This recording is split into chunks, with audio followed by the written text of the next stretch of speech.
श्री शिवाय नमस्तुभ्यम। भक्तजनों, बंधुजनों, आप सभी का ब्राह्मण देव कन्या चैनल पे बहुत बहुत स्वागत है। सावन मास भगवान शिव भोलेनाथ महाकाल के प्रति समर्पित है।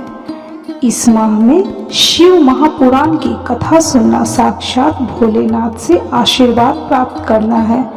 भक्तजनों, बंधुजनों, अब हम शिव महापुराण के रुद्र संहिता के दूसरे खंड का 16वां अध्याय का श्रवण करेंगे। तो बोलिए ओम नमः शिवाय, ओम नमः शिवाय, ओम नमः शिवाय।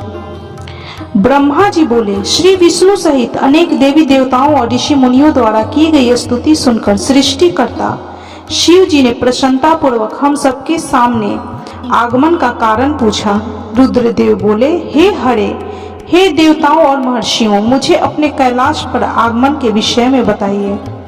आप लोग यहाँ किस लिए आए हैं और आपको कौन सा कार्य है, कृपया मुझे बताइए। मुने महादेव जी ने इस प्रकार पूछने पर भगवान श्री हरि विष्णु की आज्ञा से मैंने इस प्रकार निवेदन किया।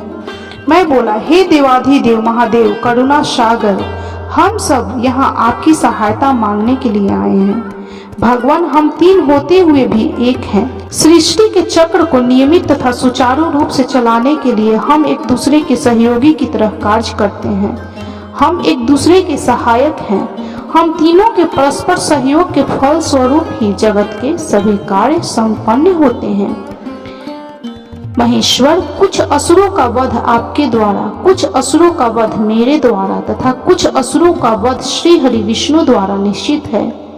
हे प्रभु, कुछ असुर आपके वीर्य द्वारा उत्पन्न पुत्र के द्वारा नष्ट होंगे। हे भगवान, आप घोर असुरों का विनाश कर जगत को स्वस्थ व अभय प्रदान करते हैं। हे प्रभु, सृष्टि की रचना, पालन और संहार, ये तीनों ही कार्य हमारे हैं। यदि हम अपने कार्य सही तरह से नहीं कर सके तो हमारे अलग अलग शरीर धारण करने का कोई उद्देश्य ही नहीं रहेगा। हे देव, एक ही परमात्मा महेश्वर तीन स्वरूपों से अभियुक्त हुए हैं। वास्तव में शिव स्वतंत्र हैं। वे लीला के उद्देश्य से सृष्टि का कार्य करते हैं। भगवान श्री हरि विष्णु उनके बाएं अंग से प्रकट हुए हैं। मैं ब्रह्मा उनके दाएं अंग से प्रकट हुआ हूँ। रुद्रदेव उनके हृदय से प्रकट हुए हैं। इसलिए वे ही भगवान शिव का पूर्ण रूप हैं।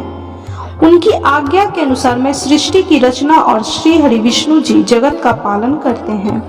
हम अपना कार्य करते हुए विवाह कर सपत्नीक हो गए हैं। अतः आप भी विश्व हित के लिए परम सुंदरी को पत्नी के रूप में ग्रहण करें। हे महेश्वर, पूर्व काल में आपने शिव रूप में हमें एक बात कही थी। आपने कहा था, मेरा एक अवतार तुम्हारे ललाट से होगा जिसे रुद्र नाम से जाना जाएगा।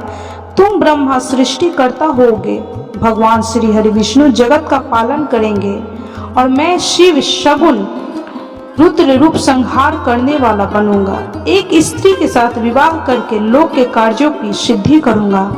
हे महादेव, अब अपनी बात को पूरा कीजिए। हे प्रभु, आपके बिना हम दोनों अपना कार्य करने में समर्थ नहीं हैं। अतः प्रभु, आप ऐसी स्त्री को पत्नी रूप में धारण करें जो कि लोक हित के कार्य कर सके। भगवान, जिस प्रकार लक्ष्मी विष्णु की सरस्वती मेरी सहधर्मिणी है, उसी प्रकार आप भी अपने जीवन साथी को स्वीकार कीजिए। मेरी यह बातें सुनकर महादेव जी मुस्कुराने लगे और हमसे इस प्रकार बोले। उन्होंने कहा, हे ब्रह्मा, हे विष्णु, तुम मुझे सदा से अत्यंत प्रिय हो। तुम समस्त देवताओं में श्रेष्ठ तथा त्रिलोक के स्वामी हो, परंतु मेरे लिए विवाह करना उचित नहीं है। मैं सदैव तपस्या में लीन रहता हूँ। इस संसार से मैं सदा विरक्त रहता हूँ। मैं तो एक योगी हूँ जो सदैव निवृत्ति के मार्ग पर चलता हूँ। घर गृहस्थी से भला मेरा क्या काम। मैं तो सदैव आत्म रूप हूँ जो माया से दूर है, जिसका शरीर अवधूत है, जो ज्ञानी आत्मा को जानने वाला और कामना से शून्य है, भोगों से दूर रहता है, जो अविकारी है। भला उस संसार में स्त्री से क्या प्रयोजन है। मैं तो योग करते समय ही आनंद का अनुभव करता हूँ। जो मनुष्य ज्ञान से रहित है वे ही भोग को अधिक महत्व देते हैं। विवाह एक बहुत बड़ा बंधन है, इसलिए मैं विवाह के बंधन में बंधना नहीं चाहता। आत्मा का चिंतन करने के कारण मेरी लौकिक स्वार्थ में कोई रुचि नहीं है। फिर भी जगत के हित के लिए तुमने जो कहा है मैं वह करूँगा।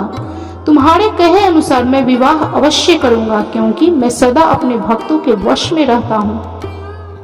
परंतु मैं ऐसी स्त्री से विवाह करूँगा जो योगिनी तथा इच्छा अनुसार रूप धारण करने वाली हो।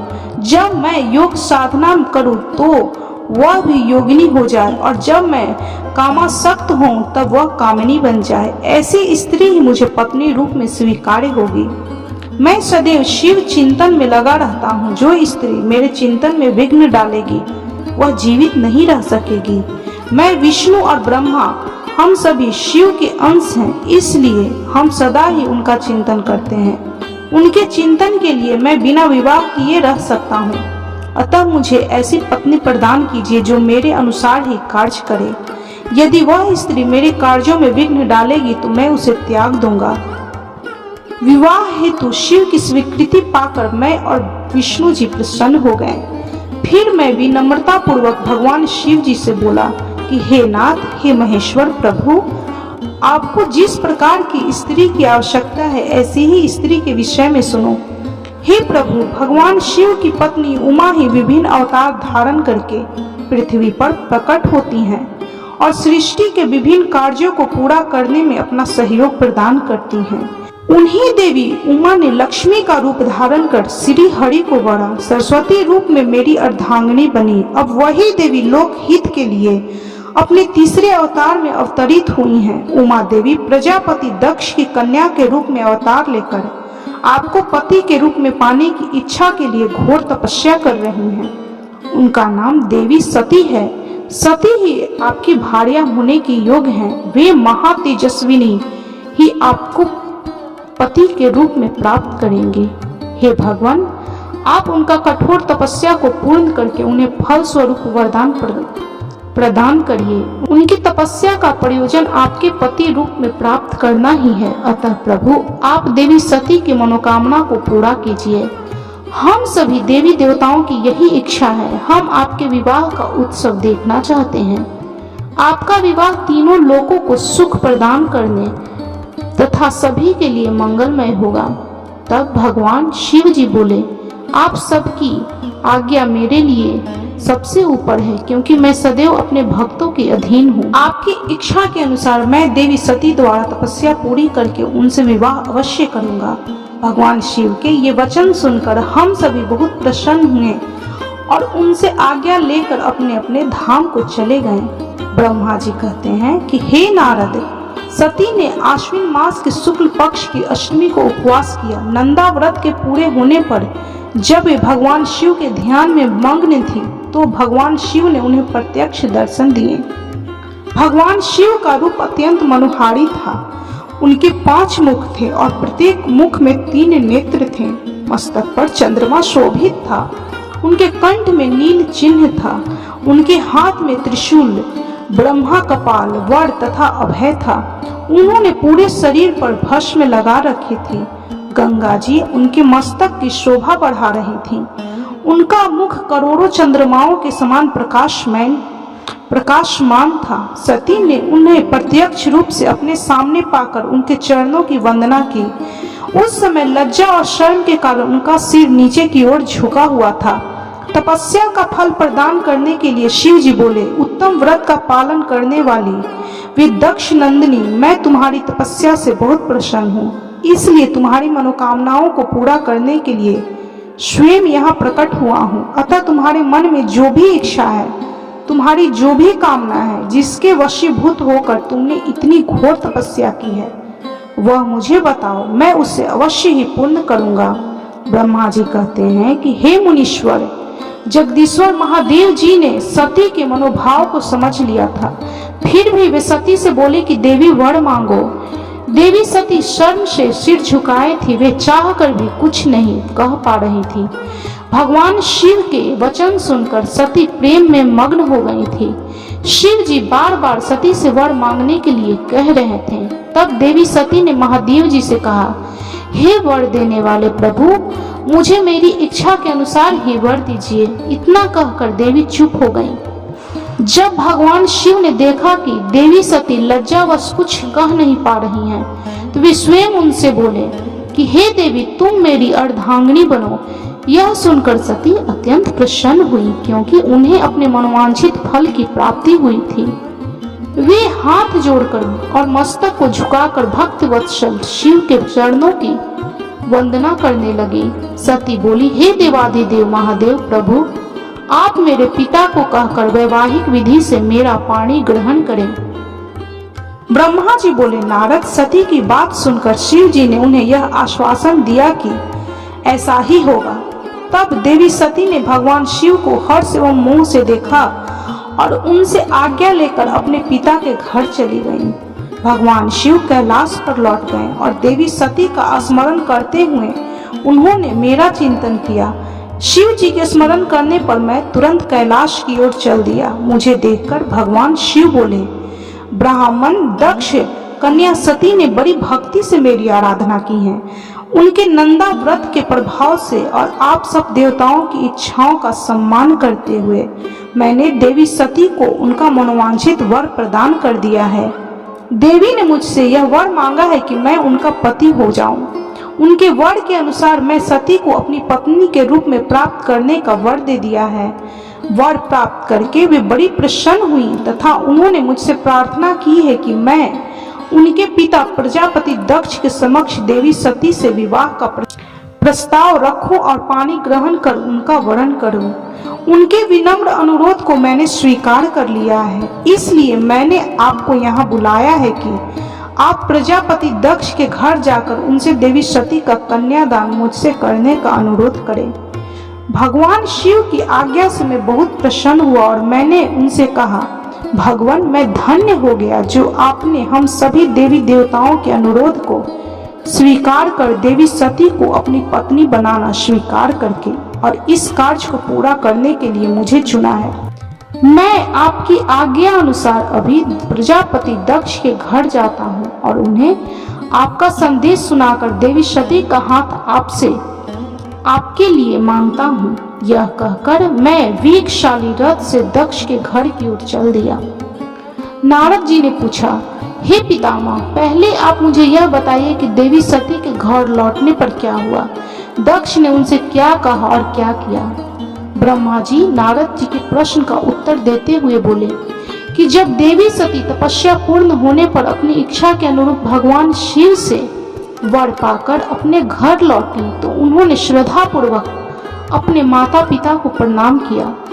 उन्होंने अपनी सहेली द्वारा अपने माता पिता को यह सूचना दी कि उन्हें भगवान शिव से वरदान की प्राप्ति हो गई है। वे सती की तपस्या से बहुत प्रसन्न हुए और उन्हें अपनी पत्नी के रूप में प्राप्त करना चाहते हैं। यह सुनकर प्रजापति दक्ष और उनकी पत्नी बहुत प्रसन्न हुए। उन्होंने आनंदित होकर बड़े उत्सव का आयोजन किया। उन्होंने ब्राह्मणों को भोजन कराया और उन्हें दक्षिणा दी। उन्होंने गरीबों और दीनों को दान दिया। कुछ समय बीतने पर प्रजापति दक्ष को पुनः चिंता होने लगी कि वे अपनी पुत्री का विवाह भगवान शिव से कैसे करें, क्योंकि वे अब तक मेरे पास सती का हाथ मांगने नहीं आए हैं। इस प्रकार प्रजापति दक्ष चिंता मग्न हो गए, लेकिन उन्हें ऐसी चिंता ज्यादा दिनों तक नहीं करनी पड़ी। शिव तो कृपा के सागर और करुणा के खान हैं, तब वह कैसे चिंतित रह सकते हैं जिनकी पुत्री ने तप द्वारा शिव का वरण किया है। जब मैं सरस्वती सहित उनके घर उपस्थित हो गया तब मुझे देखकर उन्होंने प्रणाम किया और बैठने के लिए आसन दिया। तत्पश्चात दक्ष ने मेरे आने का कारण पूछा तो मैंने अपने आने का प्रयोजन बताते हुए कहा कि हे प्रजापति दक्ष, मैं भगवान शिव की आज्ञा से आपके घर आया हूँ। मैं देवी सती का हाथ महादेव जी के लिए मांगने आया हूँ। सती ने उत्तम आराधना करके भगवान शिव को प्रसन्न किया है, उन्हें पति रूप में प्राप्त करने का वर प्राप्त किया है। अतः अब तुम शीघ्र ही सती का पाणी ग्रहण शिव जी के साथ कर दो। नारद मेरी यह बात सुनकर दक्ष बहुत प्रसन्न हुआ। उसने हर्षित मन से इस विवाह के लिए अपनी स्वीकृति दे दी। तब मैं प्रसन्न मन से कैलाश पर्वत पर चल दिया। वहां भगवान शिव मेरी उत्सुकता से प्रतीक्षा कर रहे थे। वहीं दूसरी ओर प्रजापति दक्ष उनकी पत्नी और पुत्री सती विवाह प्रस्ताव आने पर हर्ष से विभोर हो रहे थे। ब्रह्मा जी बोले, नारद, जब मैं कैलाश पर्वत पर भगवान शिव को प्रजापति दक्ष की स्वीकृति की सूचना देने पहुंचा तो वे उत्सुकता पूर्वक मेरी ही प्रतीक्षा कर रहे थे। तब मैंने महादेव जी से कहा, हे भगवान, दक्ष ने कहा है कि वे अपनी पुत्री सती का विवाह भगवान शिव से करने को तैयार हैं, क्योंकि सती का जन्म महादेव जी के लिए ही हुआ है। यह विवाह होने पर उन्हें सबसे अधिक प्रसन्नता होगी। उनकी पुत्री सती ने महादेव जी को पति के रूप में प्राप्त करने हेतु ही उनकी घोर तपस्या की है। उन्हें इस बात की भी खुशी है कि मैं स्वयं आपकी आज्ञा से उनकी पुत्री के लिए अर्थात भगवान शिव का विवाह प्रस्ताव लेकर वहां गया। उन्होंने कहा, हे पितामह, उनसे कहिए कि वे शुभ लग्न और मुहूर्त में अपनी बारात लेकर स्वयं आए। मैं अपनी पुत्री का कन्यादान सहर्ष महादेव जी को कर दूंगा।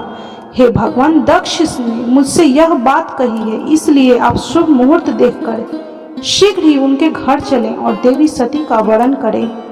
हे नारद, मेरे ऐसे वचन सुनकर शिव जी ने कहा, हे संसार की सृष्टि करने वाले ब्रह्मा जी, मैं तुम्हारे और नारद जी के साथ ही प्रजापति दक्ष के घर चलूंगा। इसलिए ब्रह्मा जी अब नारद और अपने मानस पुत्रों का स्मरण कर उन्हें यहाँ बुला लें। साथ ही मेरे पार्षद भी दक्ष के घर चलेंगे। नारद, तब भगवान शिव की आज्ञा पाकर मैंने तुम्हारा और अपने अन्य मानस पुत्रों का स्मरण किया। उन तक मेरा संदेश पहुंचते ही वे तुरंत कैलाश पर्वत पर उपस्थित हो गए। उन्होंने हर्षित मन से महादेव जी की ओर मुझे प्रणाम किया। तत्पश्चात शिव जी ने भगवान श्री हरि विष्णु का स्मरण किया। भगवान विष्णु देवी लक्ष्मी के साथ अपने विमान गरुड़ पर बैठे वहां आ गए। चैत्र मास के शुक्ल पक्ष की त्रयोदशी तिथि में रविवार को पूर्वा फाल्गुनी बारात में मैं, देवी सरस्वती, विष्णु जी, देवी लक्ष्मी, सभी देवी देवता, मुनि और शिवगण आनंद मग्न होकर चल रहे थे। रास्ते में खूब उत्सव हो रहा था। भगवान शिव की इच्छा से बैल, बाघ, सांप, जटा और चंद्रकला उनके आभूषण बन गए। भगवान स्वयं नंदी पर सवार होकर प्रजापति दक्ष के घर पहुंचे। द्वार पर भगवान शिव की बारात देखकर सभी हर्ष से फूले नहीं समा रहे थे। प्रजापति दक्ष ने विधि पूर्वक भगवान शिव की पूजा अर्चना की। उन्होंने सभी देवी देवताओं का खूब आदर सत्कार किया तथा उन्हें घर के अंदर ले गए। प्रजापति दक्ष ने भगवान शिव को उत्तम आसन पर बैठाया और हम सभी देवी देवताओं और ऋषि मुनियों को भी यथा योग्य स्थान दिया। सभी का भक्ति पूर्वक पूजन किया। तत्पश्चात प्रजापति दक्ष ने मुझसे प्रार्थना की कि मैं ही वैवाहिक कार्य को संपन्न कराऊं। मैंने दक्ष की प्रार्थना को स्वीकार किया और वैवाहिक कार्य कराने लगा। शुभ लग्न और शुभ मुहूर्त देखकर प्रजापति दक्ष ने अपनी पुत्री सती का हाथ भगवान शिव के हाथों में सौंप दिया और विधि विधान से पानी ग्रहण संस्कार संपन्न कराया। उस समय वहां बहुत बड़ा उत्सव हुआ और नाच गाना भी हुआ। सभी आनंद मग्न थे। हम सभी देवी देवताओं ने भगवान शिव और देवी सती की बहुत स्तुति की और उन्हें भक्ति पूर्वक प्रणाम किया। भगवान शिव और सती का विवाह हो जाने पर उनके माता पिता बहुत प्रसन्न हुए और महादेव जी को अपनी कन्या का दान कर प्रजापति दक्ष कृतार्थ हो गए। महेश्वर का विवाह होने पर पूरा संसार मंगल उत्सव मनाने लगा। इस प्रकार शिव महापुराण के रुद्र संहिता दूसरे खंड का यह 18वां अध्याय संपन्न हुआ। तो बोलिए, कर्पूर गौरम करुणावतारम संसार सारम भुजगेंद्र हारम सदा वसंतम हृदय रविंदे भवन भवानी सहितम नमामि। ओम नमः शिवाय, ओम नमः शिवाय, ओम नमः शिवाय। नारद जी ने कहा, ब्रह्मा जी, आप धन्य हैं। आपने मुझ पर कृपा कर मुझे इस अमृत कथा के बारे में बताया। निश्चय ही शिव भक्ति दुखों को दूर कर समस्त सुख प्रदान करने वाली है। तो भक्तजनों, आप भी इस शिव भक्ति की कथा अवश्य सुने। इस कथा को सुनने से आपके मन की जो भी मनोरथें होंगी भगवान पूर्ण करेंगे। आपके जीवन की सभी समस्याओं का भगवान शिव महाकालेश्वर समाधान करेंगे।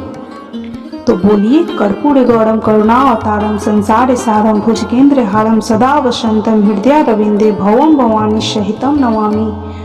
ओम नमः शिवाय, ओम नमः शिवाय, ओम नमः शिवाय। भक्तजनों, बंधुजनों, यदि आपको शिव महापुराण की यह कथा अच्छी लगी हो तो कृपया वीडियो को लाइक, शेयर और सब्सक्राइब जरूर करें और कमेंट में हर हर महादेव, ओम नमः शिवाय, जय महाकाल जरूर लिखें।